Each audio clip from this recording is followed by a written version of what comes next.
আজকে বলবো পটল দিয়ে দারুণ মজার এবং একটু আনকমন একটা স্পেশাল রেসিপি। এটা পটলের দোরমাই বলতে পারেন, তবে ফ্রাইড দোরমা। ভিতরে পুর ভরা আর দারুণ মজার খেতে। পটলটাকে উপরের খোসাটা হালকা করে ছিলে নিয়েছি, যেরকম আমরা পটল ভাজির জন্য করে থাকি।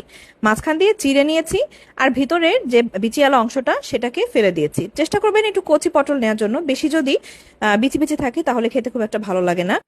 ভিতরে পুর বানানোর জন্য পেঁয়াজ, কাঁচামরিচ, রসুন, ধনিয়া পাতা আর নিয়েছি চিংড়ি। এখানে চিংড়িগুলোকে আমি কিমা করে নিয়েছি, পেস্ট করিনি, কিন্তু পেস্ট করলে খুব একটা ভালো লাগে না, মুখে পড়ে না আর কি।